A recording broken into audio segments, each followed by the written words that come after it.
अंदर हम cell and mortgages right पढ़ेंगे, जो कि यूसफ्रक्चरी मॉर्गेज के अंदर आता है। ठीक है, a usufructuary mortgage is a type of mortgage where the possession of the property is given to the lender. अच्छा, तो ये जितना भी है यहाँ पे हम सारा यूसफ्री मॉर्गेज के बारे में, यूसफ्रास्ट्रक्चर मॉर्गेज का पढ़ेंगे, लेकिन इसको स्टार्ट करने से पहले इसके ऊपर जो आपने हेडिंग्स देनी है ना, और जो पहले की हेडिंग्स देनी है वो आपने मॉर्गेज की देनी है। ठीक है, यानी कि आपको इस टॉपिक को स्टार्ट करने से पहले सारी हेडिंग मॉर्गेज की देनी है। कौन सी हेडिंग्स देनी है, कौन से टॉपिक को इंक्लूड करना है, कौन से पॉइंट्स इंक्लूड करना है, वो आपको इसी वीडियो के साथ एक लिंक शो हो रहा होगा, आई का साइन आपको इस तरह से आएगा यूँ करके। अब जब उस पर क्लिक करेंगे तो आपको मॉर्गेज की वीडियो दिख जाएगी। तो मॉर्गेज की जितनी भी वहाँ पर हेडिंग्स होंगी वो आपने सारी की सारी डालनी है। इससे पहले जब हेडिंग दे देना मॉर्गेज की, उसके बाद आपने इस टॉपिक को शुरू कर देना है।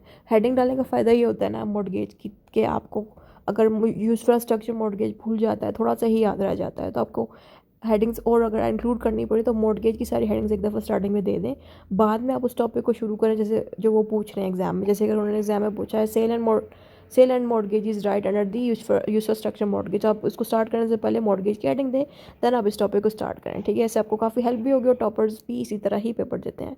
अब हम इसका इंट्रोडक्शन देते हैं। तो ये बेसिकली इंट्रोडक्शन पोर्शन है इसका। A usual structure mortgage is a type of mortgage where the possession of the property is given to the lender. Lender वो बंदा होता है जिसको possession दी जाती है प्रॉपर्टी की, and the lender can use the property to recover the loan amount from the income of rent generated from it. तो जो lender होता है ना, ये वो बंदा होता है जिसने पैसे दिए होते हैं दूसरे बंदे को, borrower को। बॉर्बर वो बंदा होता है जो पैसे लेता है लेंडर से। अब बॉर्बर को मॉर्गेजर कहते हो, लेंडर को मॉर्गेजी कहते हो। ठीक है, तो लेंडर साहब जो हैं वो क्या करते हैं कि पैसे तो जब दे देते हैं ना उसको मॉर्गेजर को, तो लेंडर क्या करते हैं मॉर्गेजर को कहते हैं कि अपनी कोई कीमती चीज़ मुझे दो ताकि मैं तुम्हें पैसे दूँ तब। तो वो बॉरोवर क्या करता है, अपनी कीमती प्रॉपर्टी लेंडर को दे देता है तब तक के लिए जब तक ये उसके पैसे नहीं लौटा देता। तो जब बॉरोवर क्या करता है, अगर प्रॉपर्टी दे देता है तो बॉर्बर क्या करता है, अगर पैसे उसको नहीं लौटाने ना वापस, तो लेंडर क्या करेगा, उसी की प्रॉपर्टी को रेंट पे लगा देगा और रेंट पे लगा के उस प्रॉपर्टी से पैसे वसूल कर लेगा। ठीक है, चाहे वो रेंट पे लगाए या किसी भी शक्ल में उस प्रॉपर्टी को यूज़ करके उससे पैसे वसूल करे। ठीक है, rights of the mortgagee lender in a usufructuary mortgage. तो यहाँ पे बेसिकली हम सिर्फ और सिर्फ ये देखेंगे कि राइट्स ऑफ मॉर्गेजी कौन से होंगे यूसफ्रास्ट्रक्चरी मॉर्गेज में। ठीक है, और दूसरे के हैं राइट्स मौजूद नहीं, यहाँ पे सिर्फ और सिर्फ हमें लेंडर के राइट्स मिल रहे हैं। ठीक है, तब हम लेंडर के राइट्स देखते हैं यूसफ्रास्ट्रक्चरी मॉर्गेज में। तो पहला पॉइंट लिखा हुआ है rights to possession of property, यानी कि यूसफ्रास्ट्रक्चरी मॉर्गेज में क्या होता है कि पोजेशन ऑफ प्रॉपर्टी मिल जाती है, यानी कि जो मॉर्गेजी है लेंडर है has the right to take possession of the mortgage property, यानी कि ये मॉर्गेज प्रॉपर्टी की पोजेशन इसको मिल जाती है। पोजेशन का मतलब है इसके पास एक तरह की ओनरशिप आ जाती है। तो बॉरोवर जिसको हम मॉर्गेजर कहते हैं can not use the property until the loan is repaid.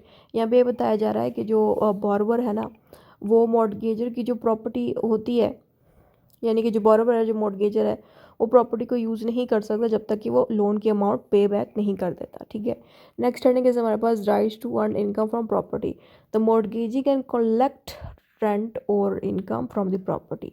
यहाँ पे ये होता है कि जो मॉर्गेजी है ना, जिसके पास प्रॉपर्टी होती है, वो उस प्रॉपर्टी से इनकम जो भी जनरेट होती है वो अपने पास रखता है, क्योंकि ज़ाहिर बात है इसने पैसे जो दिए थे उस बंदे को, तो उसकी प्रॉपर्टी से वो पैसे वसूल कर सकता है। Next part is this income is use to recover the loan amount and interest. यहाँ पे बताया जा रहा है कि जो इनकम है वो इसलिए जो भी इनकम जनरेट होती है उससे क्या होता है कि लोन अमाउंट वापस दी जाती है इंटरेस्ट के साथ, यानी कि सूद के साथ। Next heading is no right to sell the property. यहाँ पे बताया जा रहा है कि जो बॉरोवर है ना, वो भी प्रॉपर्टी बेच नहीं सकता। Unlike other types of mortgage, the usual structure mortgage does not have the right to sell the property. यहाँ पे ना ही borrower प्रॉपर्टी बेच सकते हैं, ना ही lender प्रॉपर्टी बेच सकते हैं। यहाँ पे सिर्फ होता है कि जो प्रॉपर्टी है उसके थ्रू आप उसको रेंट पे लगा के उससे पैसे वसूल कर सकते हो। तो ये है infrastructure mortgage में। The mortgagee can only recover the money through the income generated from the property. तो ये बात यहाँ पे लिखी है कि वो सिर्फ पैसे ले सकता है प्रॉपर्टी के थ्रू, जैसे कि रेंट के थ्रू। No personal liability on borrower. यहाँ पे होता है कि बॉर्बर को कोई पैसे खुद से नहीं देने होते, बल्कि उसकी प्रॉपर्टी से ही सारे पैसे रिटर्न हो रहे होते हैं लेंडर को थ्रू रेंट। ठीक है, In a useful structuring mortgage, the borrower is not personally responsible for repaying the loan. The mortgagee can only recover the loan from the income of the property, not by demanding money from the borrower. तो यहाँ पे लिखा जा रहा है कि useful स्ट्रक्चरिंग mortgage में ये होता है कि जो बॉर्वर है वो रिस्पॉन्सिबल नहीं होता पे बैक करने के लिए, बल्कि उसकी जो प्रॉपर्टी है उसी के अंदर से ही पैसे वापस दिए जाते हैं मॉर्गेजी को, ठीक है। वही सेम बात ऊपर लिखी यहाँ पे दोबारा लिखी जा रही है, right to keep property until full recovery. तो यहाँ पे ये है कि जो मॉर्गेजी है उसके पास पूरा राइट होगा प्रॉपर्टी को रखने का जब तक कि उसकी सारी की सारी अमाउंट वापस उसको नहीं मिल जाती, उसके पास पोजेशन तब तक रहेगी। ये बात यहाँ लिखी कि the mortgagee can keep the possession of the property until the loan is fully repaid from the rent of the profit. यहाँ पे ये लिखा अगले पॉइंट में लिखा है once the full amount is recovered the mortgagee must return the property to borrower. यानी कि एक दफ़ा जब पैसे पूरे मिल जाए तो मॉर्गेजी को चाहिए कि वो पैसे वापस मॉर्गेजर को दे दें, यानी जो लैंड है वो वापस दे दें या प्रॉपर्टी वापस दे दें, पैसे नहीं देने और लैंड वापस देनी है। अगले पॉइंट में लिखा है rights to manage and maintain property. यहाँ पे लिखा है कि mortgagor can make necessary repairs and maintenance to keep the property in good condition. और जो मॉर्गेजी है ना जिसके पास प्रॉपर्टी कंट्रोल में रहेगी वो इस पर मेंटेनेंस वगैरह करा के इसको गुड कंडीशन में रख सकता है। The expenses for the maintenance may be deducted from the income of property. यहाँ भी बताया जा रहा है कि जो प्रॉपर्टी की इनकम जनरेट हो रही है ना उसी की इनकम से मेंटेनेंस करवाई जा सकती है। Can the mortgagee sell the property? No, the usufructuary mortgagee can not sell the mortgage property. तो बेसिकली ये जो प्रॉपर्टी है सेल नहीं हो सकती, ठीक है। The mortgagee only has a right to use a property and earn income, not to transfer ownership. यहाँ पे ये होता है कि जो मॉर्गेजी है वो सिर्फ प्रॉपर्टी से जो पैसे आ रहे होते चाहे रेंट की शक्ल में या जिस भी शक्ल से आ रहे हैं वहीं से ही पैसे वसूल कर सकता है, रेंट की शक्ल से ले सकता है, प्रॉपर्टी नहीं बेच सकता। When is the mortgagee's right over the property ended? When the mortgagee recovers the full amount from the property's income। यहाँ पे ये बताया जा रहा है कि जो मॉर्गेजी है जब उसको सारे पैसे मुकम्मल तौर पर मिल जाएंगे तो अल्टीमेटली जो प्रॉपर्टी है वो वापस बोरोवर को मिल जाएगी और वो खुद अब इस इनकम को अपने पास रख सकता है। The borrower can also repay the loan in cash to take back the possession of the property earlier. अगर बोरोवर खुद ही बहुत ज़्यादा अमाउंट जो बनती है लेंडर की वो खुद ही अगर वापस दे दे हैंड से कैश के थ्रू, यानी कि अपने हाथों से कैश दे दे मॉर्गेजी को और कह दे कि भाई ये पैसे तुम रख लो और मेरी प्रॉपर्टी मुझे वापस कर दो, तो तब भी वापस हो सकती है, ठीक है।